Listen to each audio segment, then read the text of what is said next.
Unos antes, otros después.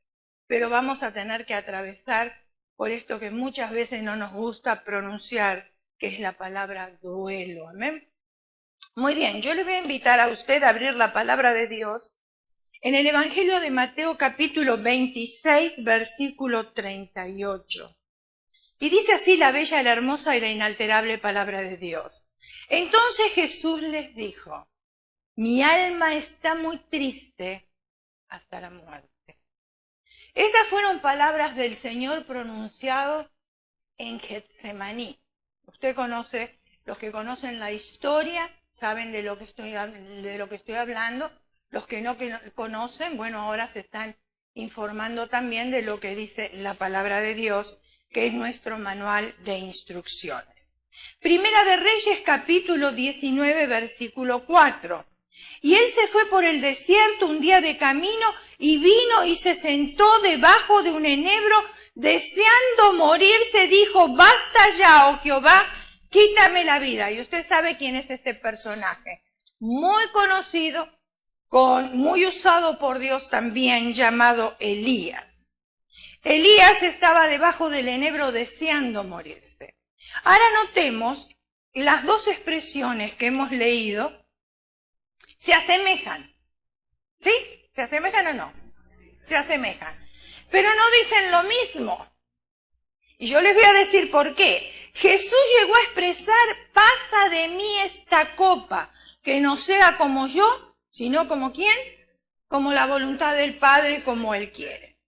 Elías, la petición fue diferente, porque él deseaba morirse. Miren ustedes el cambio, ¿no? Que parece casi lo mismo, pero no lo es. Con un sentimiento de autodesprecio, dijo, no soy yo mejor que mis padres. Entonces deseaba morirse. Y él había visto el triunfo, porque él había retado a los profetas de Baal. Él fue testigo ocular y cómo Dios lo usó poderosamente. Pero después de ese evento tan significativo en la vida de él, entra en otro estado emocional. Y así somos nosotros, porque Elías era un ser humano, con las mismas necesidades que nosotros. Entonces, vemos en la Escritura ejemplos de los cuales podemos aplicar para nuestras vidas. Nosotros también atravesamos por momentos de victoria, y qué lindo que es, y vemos cómo la mano de Dios está sobre nuestras vidas.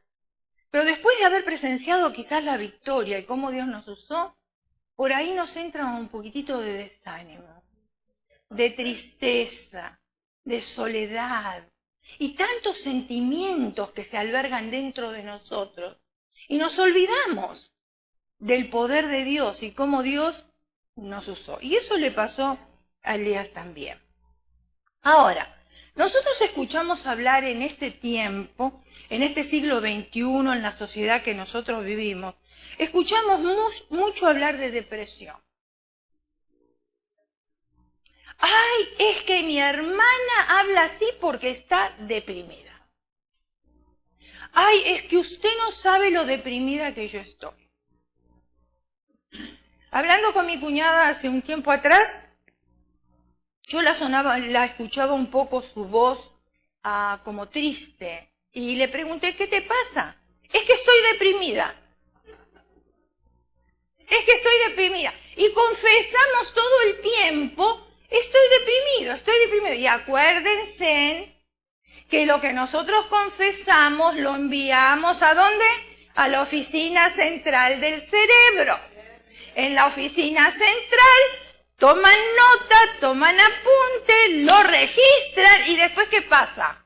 Le mandan la información al resto del cuerpo y le dice, estamos deprimidos porque esa es la información que hemos recibido.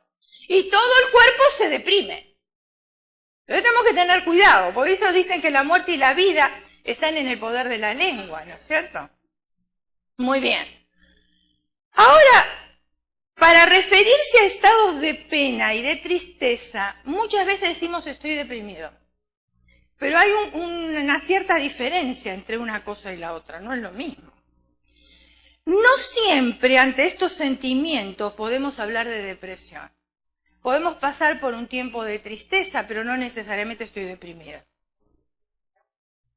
No podemos poner todo en la ensalada, ¿no? Por decir así.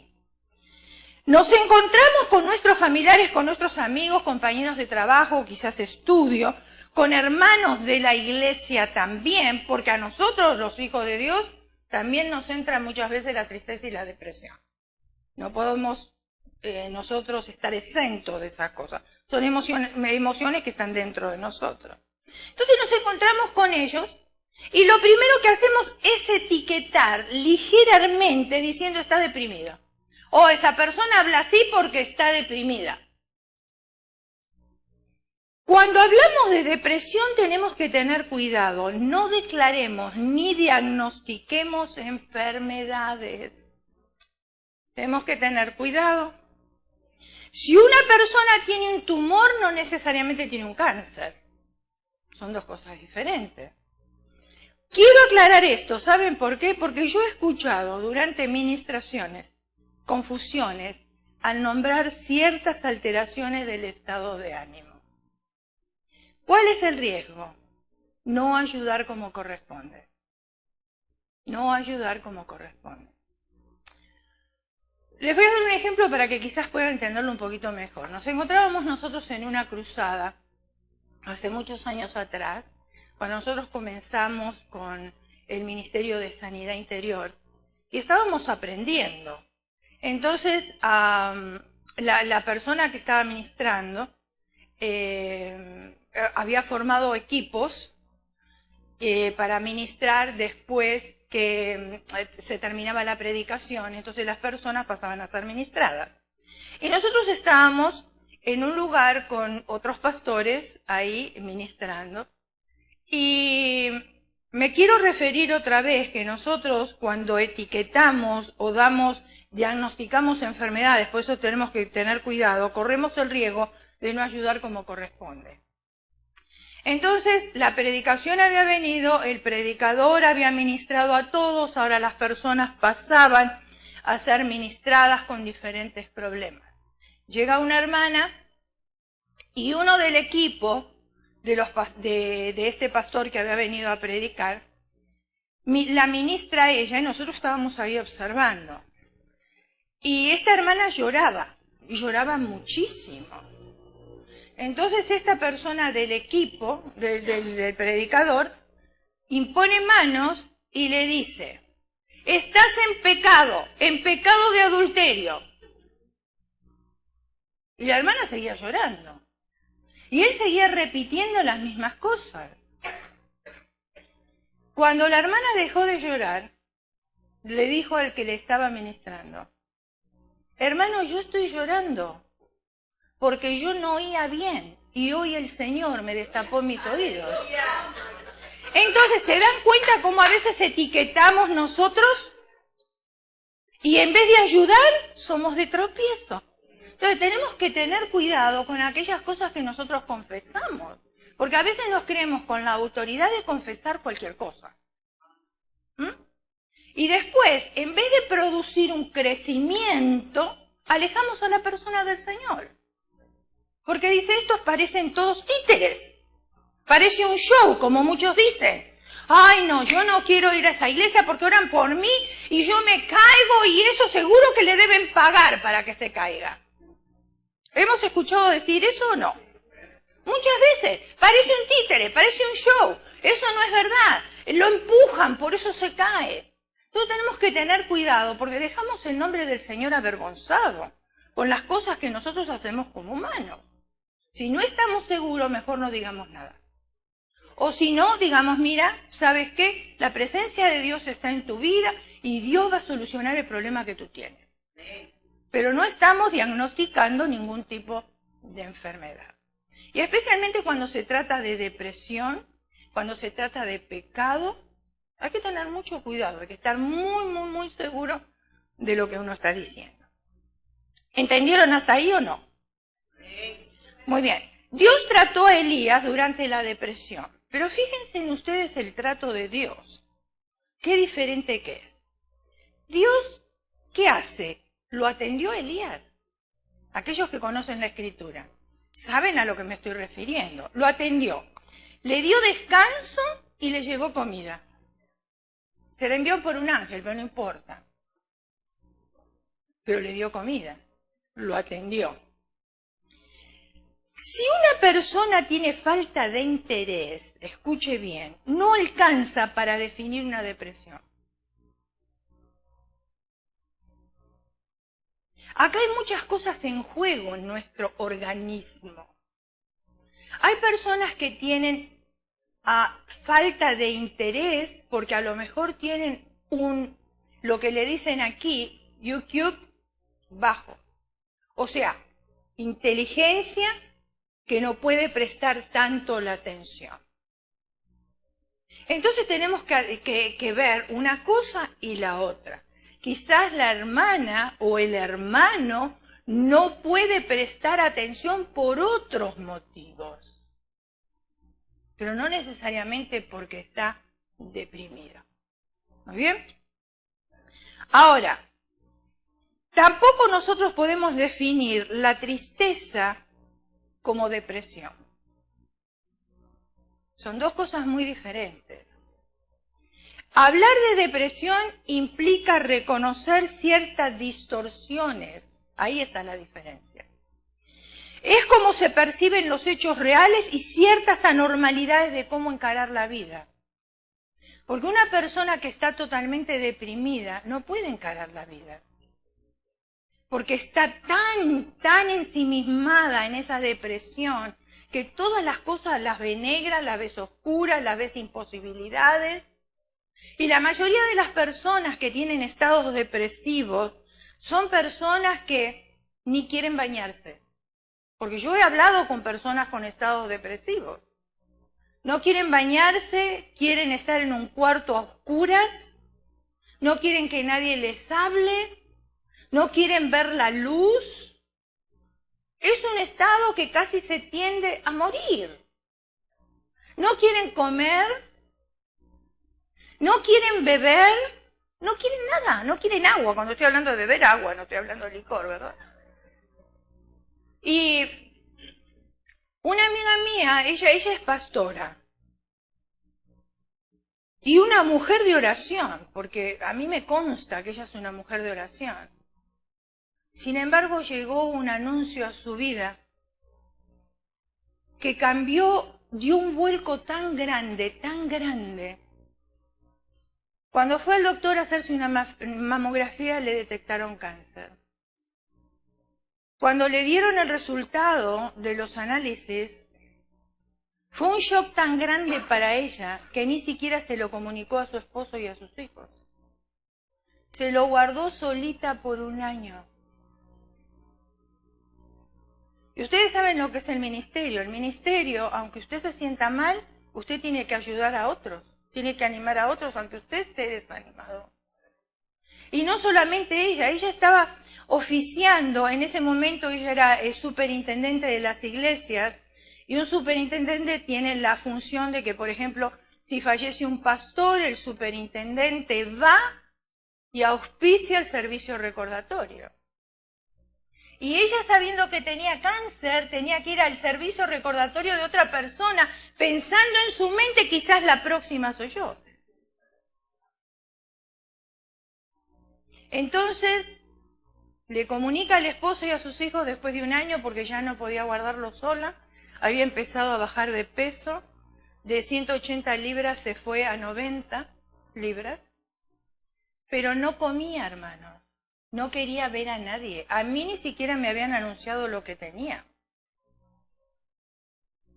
No quería ver a nadie, no comía, no bebía agua. ¿Cómo vivió esta mujer? Por la gracia de Dios sobre su vida. Porque si usted lo quiere razonar humanamente, no era para que ella viviera. Dios operó un milagro y ahora es sobreviviente de cáncer. Volvió al peso normal. El cabello lo había perdido todo, ahora tiene todo el cabello otra vez. Pero estamos hablando del estado de depresión. ¿A qué punto puede llegar? Su depresión fue tan fuerte que ella no quería comunicarle a nadie, quería guardárselo ella. Entonces se la pasaba en el cuarto, no tenía ganas de bañarse, no quería comer, no quería tomar agua. Varias veces estuvo internada. Después su carácter le alteró. porque el esposo la quería llevar al doctor y ella lo empujaba al esposo y le gritaba, cosa que nunca había hecho anteriormente. No quería subir al automóvil, el esposo la tenía que empujar y sentarla para poderla llevar al doctor. O sea que fue un tiempo difícil para la familia en general. Pero esas son reacciones de una persona que realmente está deprimida. Ahora, un tiempo de tristeza es diferente, porque uno a lo mejor puede estar ahí callado, pero puede seguir trabajando. O puede seguir conversando con otras personas, pero tiene esa tristeza interior, ¿no es cierto? De ver que hay cosas que quisiera cambiar y que no puede cambiar. Entonces las situaciones son diferentes. Ahora, yo quiero recordarte la esencia del ministerio de Jesús, descrito en Isaías 61, del versículo 1 al 4. Y dice, el Espíritu del Señor Omnipotente está sobre mí, por cuanto me ha ungido para anunciar buenas nuevas a los pobres, me ha enviado a sanar a los corazones heridos, a proclamar libertad a los cautivos y libertad a los presos, a pregonar el año del favor del Señor y el día de la venganza de nuestro Dios, a consolar a todos los que están de duelo y a confortar a los dolientes de Sión. Me ha enviado a darles una corona en vez de ceniza, aceites de alegría en vez de luto, traje de fiesta en vez de espíritu de desaliento, serán llamados robles de justicia. ¡Wow! ¡Qué tremendo versículo este! ¡Qué pasaje!, ¿no? Serán llamados robles de justicia, plantíos del Señor para mostrar su gloria, reconstituirán las ruinas antiguas y restaurarán los escombros de antaño, repararán las ciudades en ruina y los escombros de muchas generaciones. Ahora, consolar a los enlutados tiene dos sentidos, y los vamos a ver. Primer sentido es por la pérdida de un ser querido. Es una persona que está de duelo, que está de luto.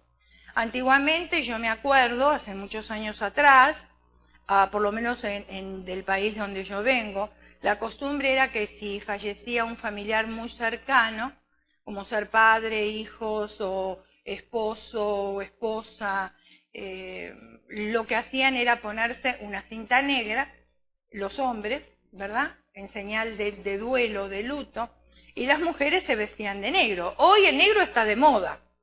No es que porque estamos de luto, ¿verdad?, sino es que porque está de moda. Muy bien. Pero vamos a ver el primer sentido y las diferentes etapas de duelo. Porque ahí es donde yo necesito saber a qué me voy a enfrentar cuando me llegue un momento como ese. El duelo tiene varias etapas y la primera de ellas, la primera etapa es la etapa de shock. ¿Por qué digo eso? Porque lo primero que se dice, no lo puedo creer. Especialmente si la muerte es repentina, ¿no? Si hay una enfermedad, como que uno más o menos se va mentalizando un poco. Tiene siempre la esperanza de que viva, pero por lo menos se mentaliza. Pero si la muerte es de golpe, una amiga mía en Argentina, el esposo, trabajaba todos los días, pero el domingo tenía la costumbre de tomar su bicicleta y de salir a dar una vuelta en bicicleta. Ella estaba preparando el lunch, el esposo no llegaba, le parecía escuchar que abrían la puerta, le preguntaba a la hija, ¿llegó papá? No, no llegó. Al rato, ¿llegó papá? No, no llegó. Los que llegaron fueron los policías. Y para avisarle de que el esposo había tenido un accidente y había fallecido. Había ido a andar en bicicleta, pero un colectivo lo embistió de la parte de atrás. Él dio unas cuantas vueltas en el aire y cayó con la cabeza en el pavimento y ahí murió. Entonces, es un shock bien grande. Usted está esperando a que vuelva, está preparando la comida, un hombre sano, todavía joven, y de repente le vienen a traer una noticia como esa. Lo primero que usted sale de la boca de uno, yo creo, es, no lo puedo creer. Estoy soñando. No puede ser. No puede estar muerto. Esto no me está pasando. Uno mismo se quiere convencer. Esto no me está pasando a mí. La segunda etapa del duelo es la negación. La negación se hace para no vivir el dolor y no pasar por la pena y tristeza ocasionada por la pérdida. Nos hemos criado en una sociedad que promueve el escapar de las emociones, no manifestar las emociones. Entonces nos negamos. Muchas personas, en vez de pasar por este estado emocional, lo ahogan en el alcohol. O recurren a las drogas o a los fármacos. Porque es tan fuerte la noticia, es tan fuerte recibir esa noticia, que ¿cómo hago yo ahora para luchar con esto? De la noche a la mañana mi vida cambió. Ya no es lo mismo. Ahora hay una persona que ya no va a estar en la casa. ¿Cómo hago? Otras personas comienzan a tener relaciones amorosas inmediatamente, sin darse la oportunidad de vivir el duelo. Porque es como una manera de negarlo. Bueno, si yo tengo otra relación, ahora entonces como que va a cubrir la otra, que va a cubrir el espacio que la otra persona dejó vacío, ¿no? Y todas las personas reaccionamos de diferentes maneras. Cuando nosotros, uno de los viajes que hicimos a Italia, mi esposo no había viajado, fue el primer viaje que yo hice con él. Él no había viajado nunca a Italia, yo ya había ido con mis padres, como les conté ayer. Pero él no había viajado nunca. Cuando se puso de novio conmigo, lo llamaron para que él hiciera el servicio militar en Italia. Y él se negó porque estaba de novio, no porque yo se lo prohibí, él no quiso ir. Entonces él quedó como desertor. Él no podía viajar a Italia porque cuando era joven, porque si no lo agarraban y derechito al servicio militar. Pero después pasaron los años, nosotros nos casamos, tuvimos hijos, nuestros hijos eran grandes, y él quiso ir a conocer su familia que no la conocía. Él tenía un tío, ahora falleció, tenía un tío que tenía una fábrica donde, en un lugar hermosísimo cerca de Venecia. Tenían una casa ellos preciosa de 3 pisos, en un lago donde todas las mañanas hacían competencias de canoas. Precioso el lugar, muy silencioso, un terreno grande, y nos recibieron muy bien. Ahora, este tío tenía una fábrica de la cual ellos fabricaban cajas de madera.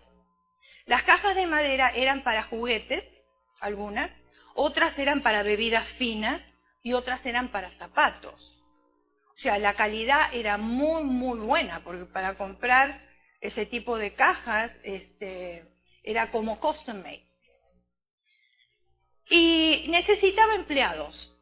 Entonces, como mi cuñada en ese entonces ella estaba viviendo en Argentina, nosotros ya estábamos aquí, este tío viajó a Argentina, paró en la casa de mi cuñada, conocieron unas personas de ahí, vecinos, que habían quedado sin trabajo, y entonces él les ofreció trabajo en Italia.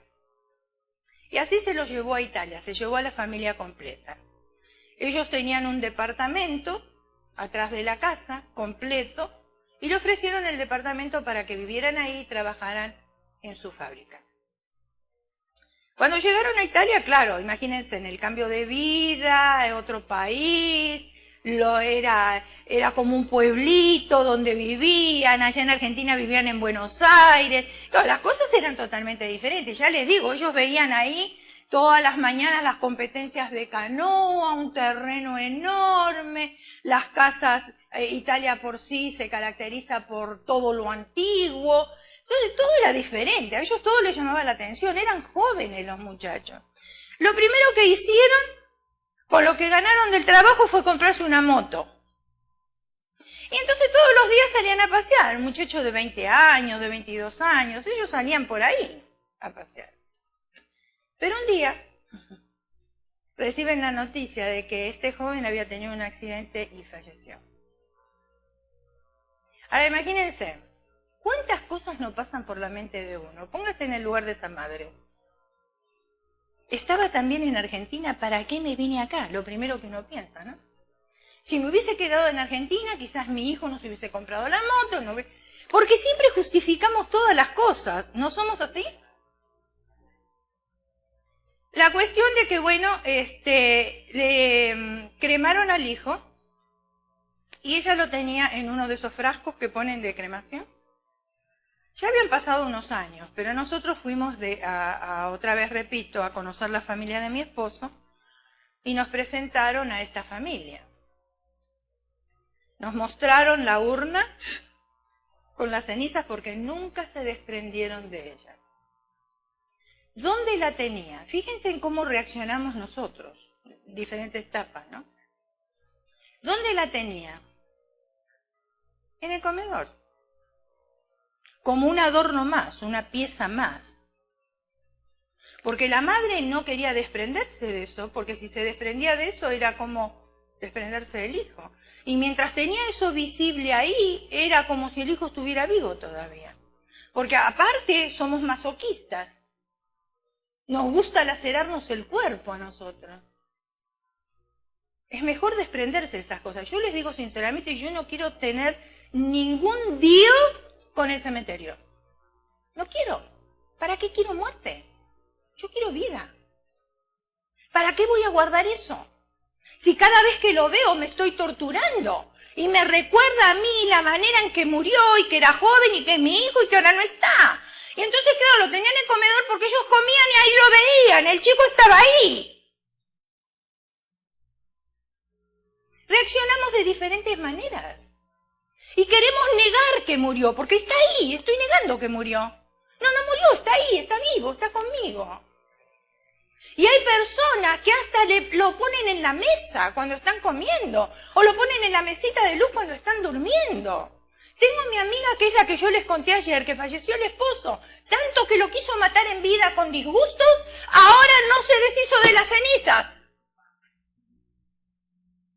¿Y para qué las tenés? Le dije. ¿Para qué las querés? ¡Sácalo! No, es que a él le gustaba que tiráramos sus cenizas, y escuche bien esto, que tiráramos sus cenizas donde había muchas flores. Le digo, legalmente no podés tirar las cenizas en ningún lado. Legalmente uno no puede tirar las cenizas en ningún lado. Las cenizas solamente se tiran alquilando un bote, lo llevan hasta la mar, en el fondo del mar, ellos saben dónde parar y usted ahí hace un pequeño servicio recordatorio y usted tira las cenizas cuando le digan que las tienen que tirar. Usted no tiene autoridad de ir a la playa y tirar las cenizas o de tirar en un jardín o en Disneylandia. Me dice, pero ¿cómo es ley? Porque mi cuñada murió y a ella le encantaba Las Vegas y su última voluntad que las cenizas se la tiraran en un casino. ¿Ustedes se dan cuenta de las cosas que nosotros pensamos? ¿Qué hicieron los hijos? Fueron a tirar las cenizas a un casino. Porque esa era la voluntad. Si los llegan a agarrar, ¿usted sabe la multa? No se puede hacer eso. Pero como que queremos negar, ¿verdad? Queremos hacer las cosas a nuestra manera.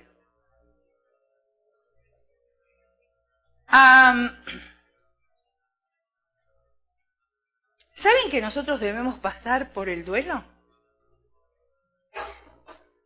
Porque cuando vivimos el duelo, lo hacemos de una manera sana. Cuando realmente reconocemos que estamos en una etapa del duelo y atravesamos por eso, entonces nosotros somos sanados también de ese dolor. Pero cuando queremos esconder, cuando queremos tapar, cuando queremos negar, el dolor siempre está ahí. Nosotros necesitamos pasar por la pena y llorarla también. No hay nada de malo en llorar a un ser querido, porque a veces queremos ser tan maduros espiritualmente o como cristianos que decimos, ¡ay, está con el Señor! Yo voy a hacer fiesta. ¿Qué fiesta? Si uno está agradecido que está con el Señor, y usted no me va a decir que no le va a doler el desprendimiento de la carne, y que no va a derramar una lágrima, y que no se va a acordar. Y no estoy diciendo que ponga velas en la casa con un cuadro, no estoy hablando de eso. Tampoco le estoy diciendo que vaya a hacer un picnic en el cementerio, y a llevarle la comida que le gustaba a la persona que falleció. Porque eso es lo que se ve. Si usted ve aquí, en Navidad, usted va a ver arbolitos de Navidad en todas las tumbas. Como si la persona que falleció va a ver el arbolito. ¿Cuál es el sentido? Capaz que en vida ni le compraban un arbolito de Navidad. Pero ahora, porque tienen sentido de culpabilidad, le llevan arbolitos, globos para el Día del Amor y el Día de la Madre, y nunca le compraban flores.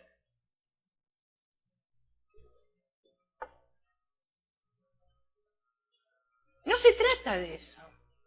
Y yo sé también que es cultural, porque yo he estado en servicios recordatorios y después hemos ido al cementerio y le han llevado mariachis, porque a la persona le gustaban los mariachis. Pero ¿por qué no le contrataron los mariachis en vida? ¿Por qué no le cantaban las mañanitas en vida? Porque nos sentimos culpables que no hemos hecho lo que debíamos de haber hecho. Y entonces ahora lo queremos hacer cuando la persona no está. Y no sirve para nada porque la persona ni lo ve, ni lo siente, ni lo escucha, ni nada. Y hasta es una pérdida de tiempo ir al cementerio. Porque no hay nada ahí. Nada hay.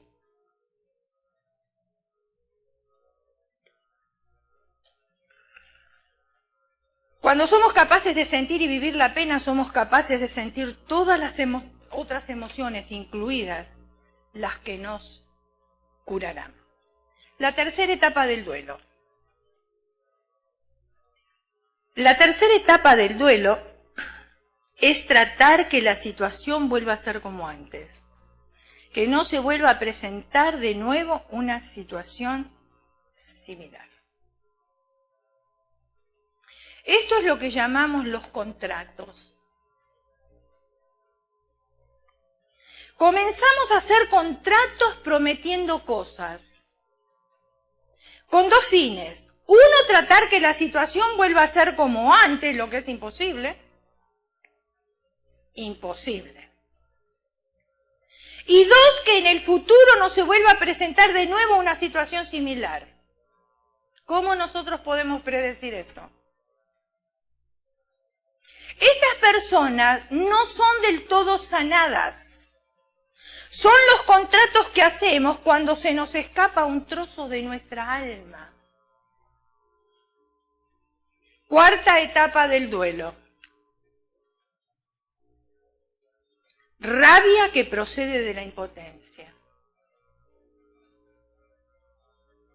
Es la rabia que procede de la impotencia que sentimos ante situaciones que no podemos controlar.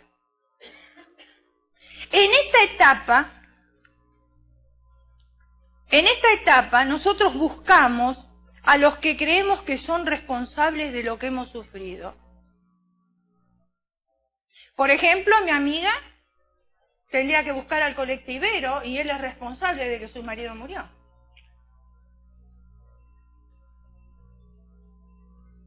Y queremos castigarlos. La esposa que nos dejó. El médico que creemos que no actuó responsablemente. La ambulancia que no llegó a tiempo. A Dios por permitir que suceda lo que sucedió. Porque siempre a Dios lo ponemos. ¿Dónde estabas? ¿No veías lo que estaba sucediendo? ¿Por qué no le has tendido una mano? Nos enojamos en contra de Dios. El jefe que nos despidió, siempre tenemos nosotros justificaciones. La rabia es conveniente expresarla y no guardarla.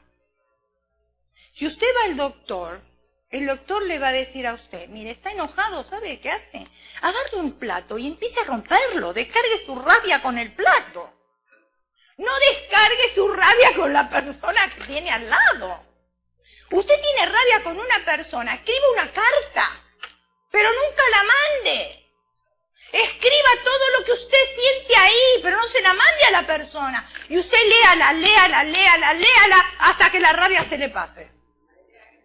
Y cuando la rabia se le pase, rompa la carta y feliz es todo el mundo.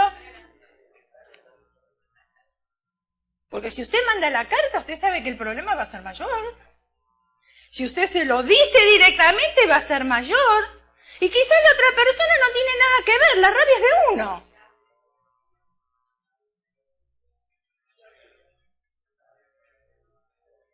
Es sabio no acumular rabia. Es mejor expresarla. Pero no expresarla gritándole a la otra persona, por supuesto. ¿Sabe que cuando hay rabia no expresada causa muchos problemas? Problemas físicos como enfermedades, especialmente la vesícula y el hígado. Ay, es que fui al doctor, me hicieron los exámenes y no me encontraron nada, pero yo tengo un dolor aquí en el costado. Este doctor seguro que no sabe nada. Me voy a ir a otro. Y tampoco le encuentran nada. Y ni lo van a encontrar, porque es rabia acumulada. Y la rabia acumulada trae muchos tipos de enfermedades.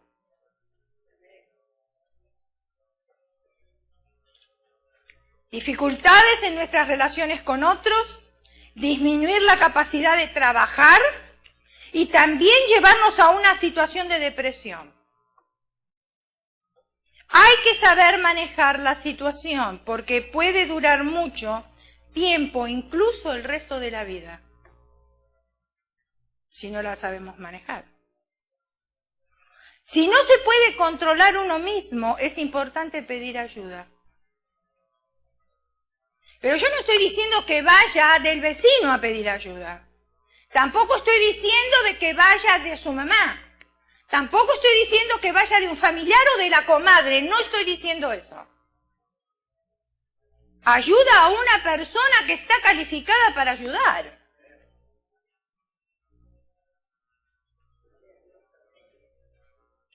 Quinta etapa del duelo. Es la culpa. En esa etapa concluirnos por culparnos a nosotros mismos.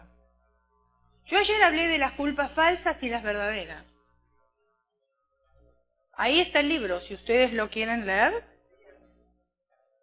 Gloria a Dios. Si no están interesados, pues piense lo que usted quiera de la culpa. Muy bien. Sentirse culpable por algo que pasó claramente no cambiará lo que sucedió e impedirá la sanación. ¿Seré yo responsable? ¿Seré culpable? ¿Va a cambiar la situación? Aunque me sienta culpable.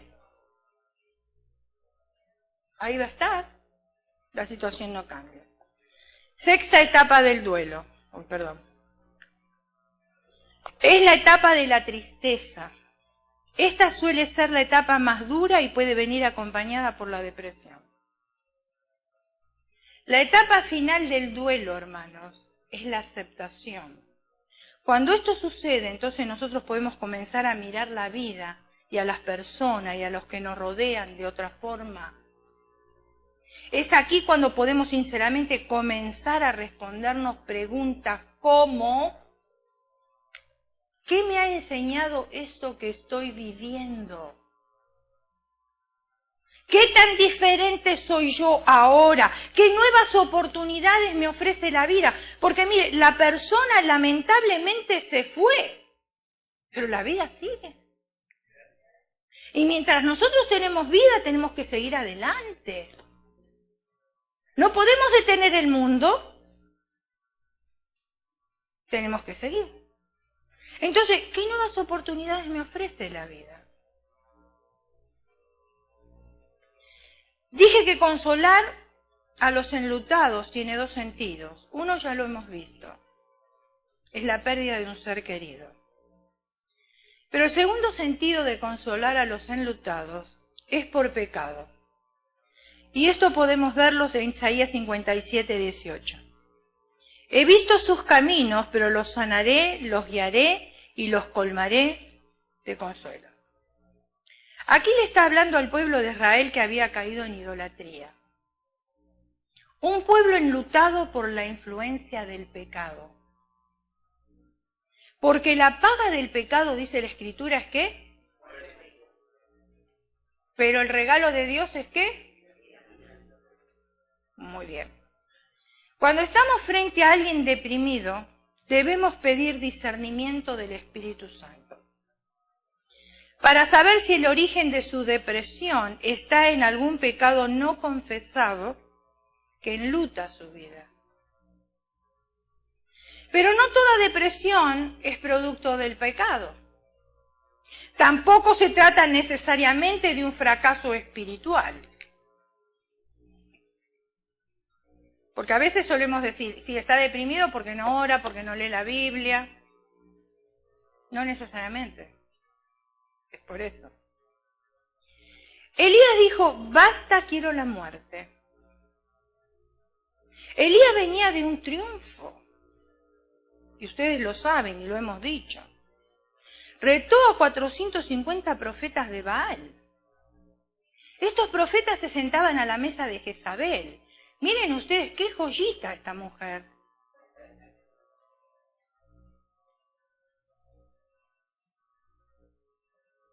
Y él vio el triunfo y sin embargo, después viene Jezabel y lo intimida.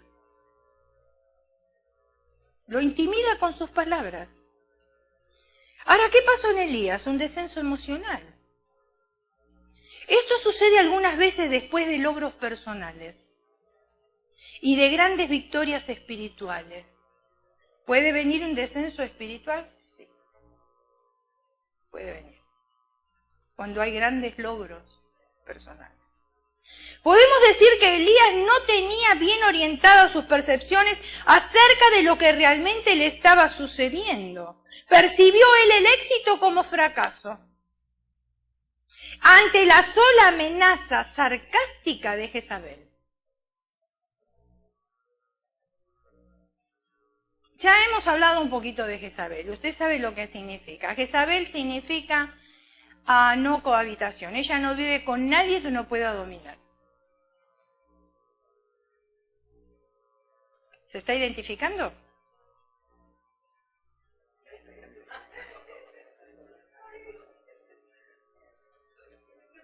El espíritu de Jezabel narcotiza al hombre.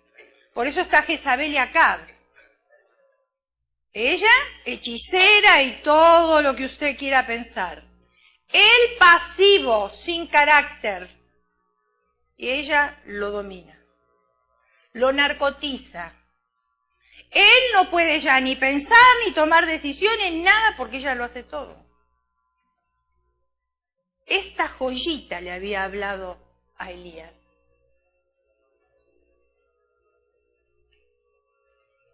Jezabel le dijo que al día siguiente su cabeza estaría como la de esos profetas de Baal. Decapitado. Y Elías se desmoronó. ¿Dónde estaba el macho men?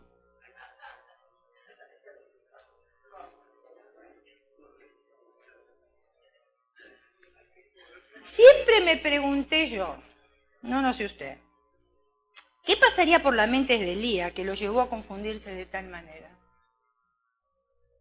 ¿Qué le pasaría a Elías que lo llevó a apreciar más el comentario de un enemigo derrotado?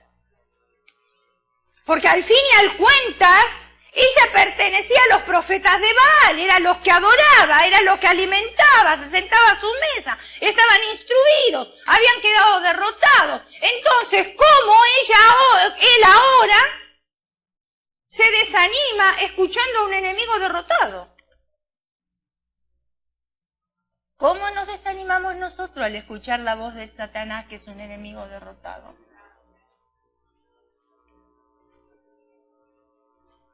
Ay, mira, Satanás.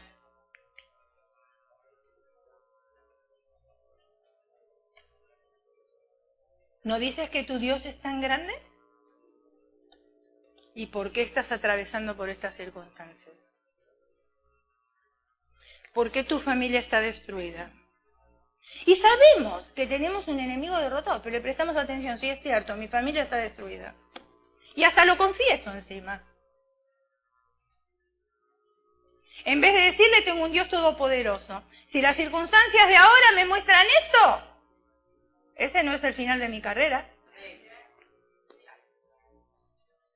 Y si yo estoy atravesando por esto, es porque los ojos de Dios están sobre mi vida. Y Él me está perfeccionando para ponerme a mí en lugares de victoria. Pero prestamos oído a la atención, a las palabras. Y nosotros sabemos que las cosas negativas no vienen de Dios. Entonces es fácil discernir. Porque usted no me puede decir a mí, ay no, es que yo no tengo tanto crecimiento espiritual, hermana, para distinguir la voz del enemigo. Sí, déjeme decirle que sí. Sí tiene el discernimiento, porque las cosas negativas no son de Dios.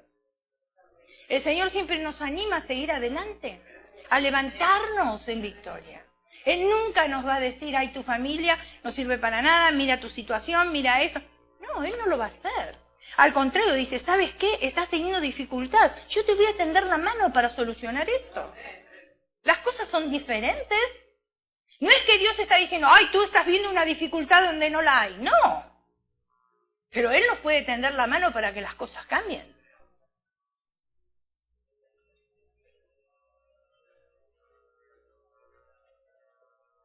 ¿Qué le pasaría a Elías que lo llevó a apreciar más el comentario de un enemigo derrotado que la victoria que Dios le había otorgado?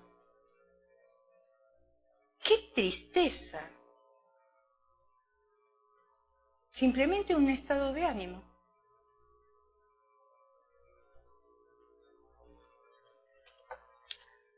Tristeza es sinónimo de congoja, de dolor, de vacío, de aflicción, de pena, de desconsuelo, de pesar.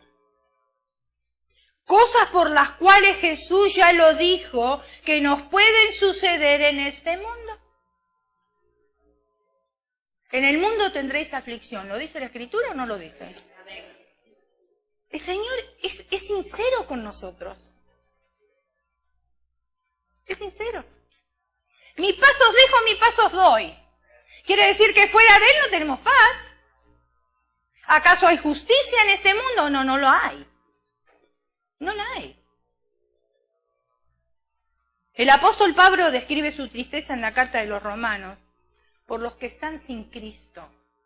Romanos capítulo 2, versículo 9, Romanos capítulo 9, versículos 2 y 3. Que tengo gran tristeza y continuo dolor en mi corazón, porque deseara yo mismo ser anatema. ¿Qué quiere decir anatema? ¿Qué quiere decir anatema? ¿Qué quiere decir anatema? Anatema quiere decir maldito. El Señor se hizo maldito por nosotros. Porque todo el que era colgado en la cruz era anatema.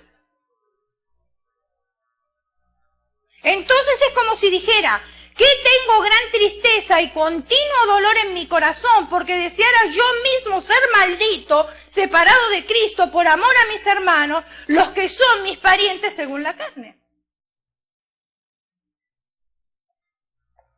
Cuando sentimos un profundo amor por un ser querido, solemos expresar nuestras penas, nuestra tristeza, diciendo, preferiría sufrir yo y no él o ella. Y eso casi siempre lo hacemos con nuestros hijos y nadie más. ¿Ven qué egoísta que somos? El apóstol Pablo no lo decía por sus hijos. El apóstol Pablo lo estaba diciendo por amor de aquellos que estaban sin Cristo.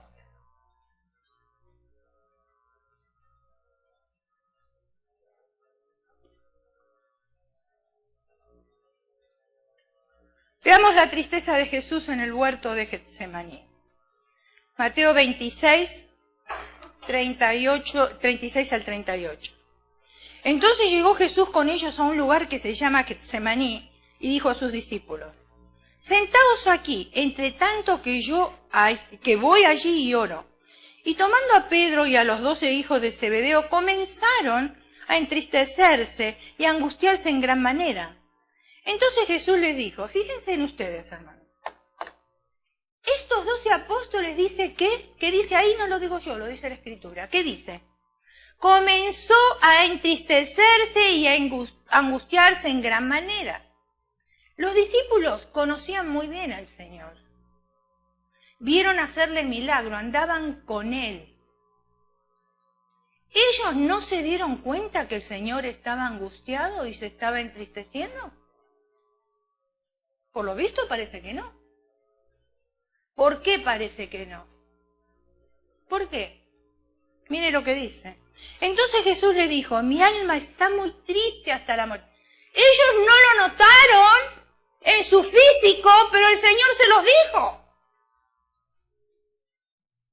Quedaos aquí y velad conmigo.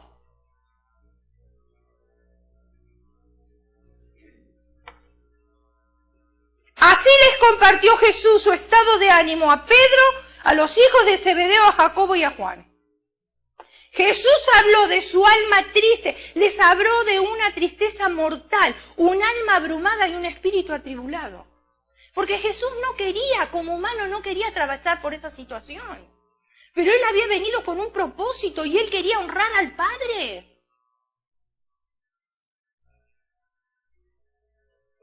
¿Usted cree que Jesús no está triste cuando no nos comunicamos con Él?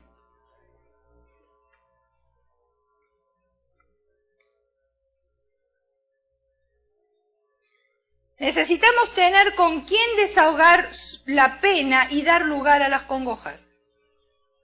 Jesús buscó apoyo, quédense aquí. Era Jesús. En vez de buscar apoyo en los discípulos, le hubiera dicho al Padre, mándame una hueste de ángeles que me socorran. Pero no hizo eso. Buscó a sus discípulos. Y les dijo, quédense aquí y manténganse despiertos. Pero los discípulos eran tan pobres para el consuelo, por no decir que no servían nada. ¿Qué hicieron? El egoísmo. ¿Cómo me voy a perder el sueño? Si después de todo, ¿qué le va a pasar a Jesús? No habían entendido nada, nada. N-A-D-A, nada. Se las puede arreglar solo, me imagino que habrán pensado, ¿no? ¿Para qué quiere que nosotros velemos si Él ya está orando? ¿Y cuántas veces nosotros decimos, ¿para qué quiere Dios esto de mí si de todas maneras ya lo sabe?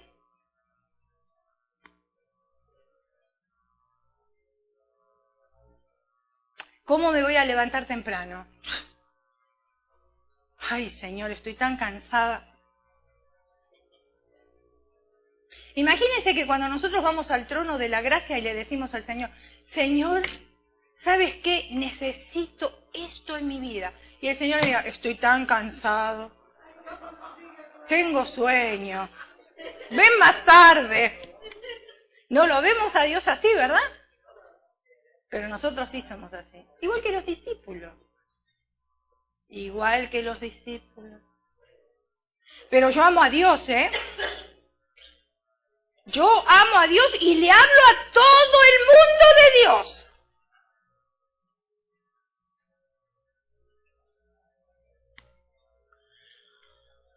¿Qué abrumaba a Jesús? Yendo un poco más allá, se postra en su rostro y ora. Mateo 26, 39. Y tengo que ir finalizando. Yendo un poco adelante, se postró sobre su rostro orando y diciendo, Padre mío, si es posible, pasa de mí esta copa, pero no sea como yo, sino como tú quieras. El trago amargo era el no a la muerte física. Muerte que equivalía a pagar el precio por el rescate de muchos. Y en esos muchos está usted y estoy yo. Mateo 20:28. Como el Hijo del Hombre no vino para ser servido, sino para servir y para dar su vida en rescate por muchos. El trago amargo era la separación de Dios para pasar a ser un sustituto del pecador. Ese era el trago amargo de Jesús. Separación de Dios.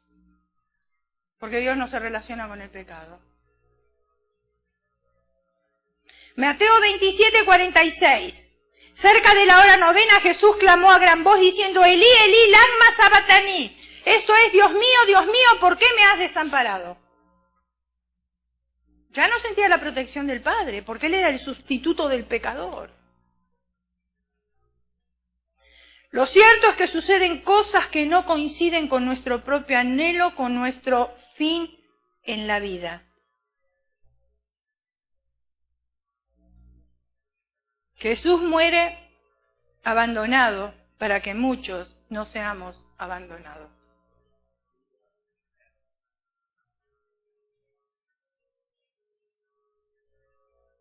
Muchas veces tenemos anhelos en la vida.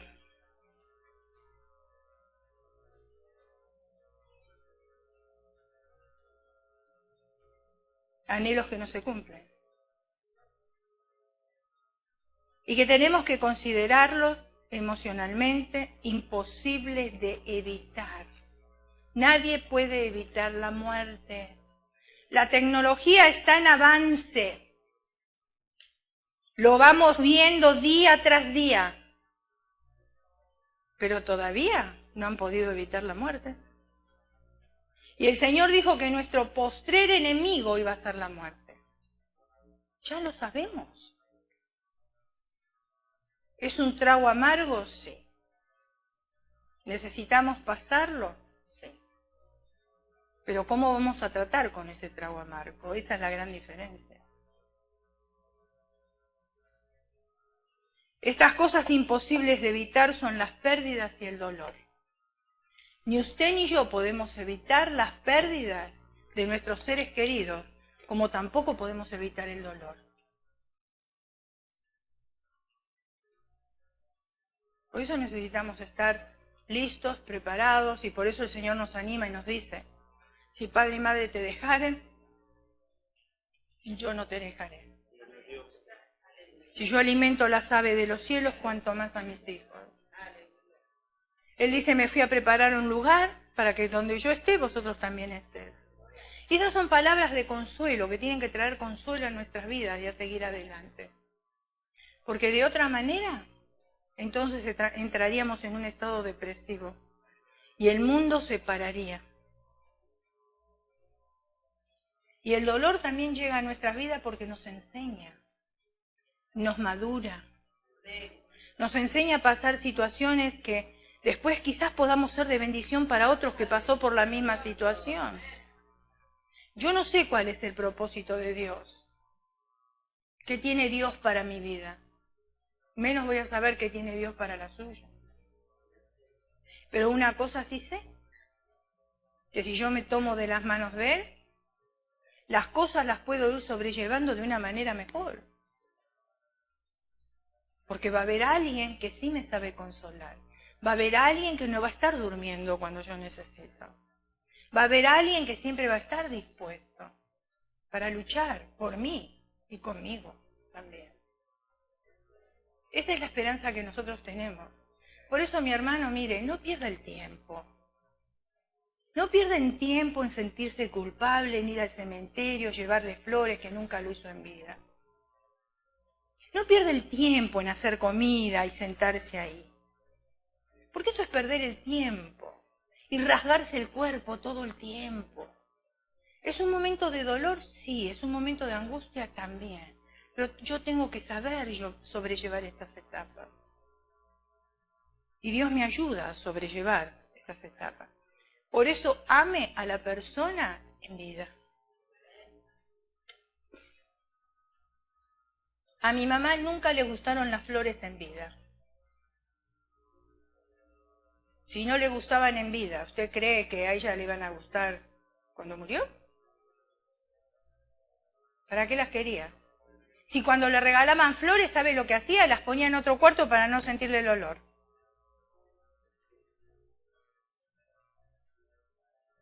Entonces ahora por el que dirán, por mi familia, cómo la madre se murió, no le puso flores, ok.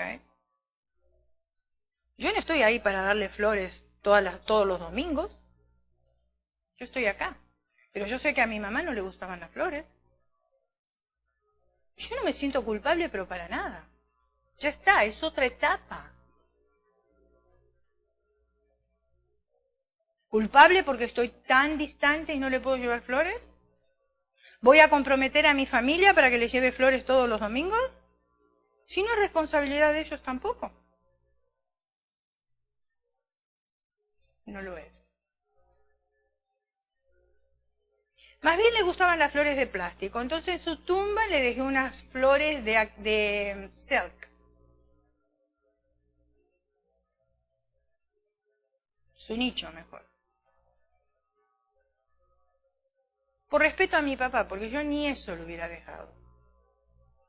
Porque ahí está, no hay nadie. Ella escogió en vida dónde ir. Y quizás usted diga, ay, pero qué dura, qué manera de hablar. Es que es la verdad. Es la verdad. Yo escojo en vida dónde ir. Lo que mis hijos no hicieron por mí en vida, que ni se gasten en hacerlo de muerta. Porque no sirve. Y a veces nosotros creemos que tenemos créditos con Dios. Y no tenemos ningún crédito. Deje que los muertos entierren a sus muertos.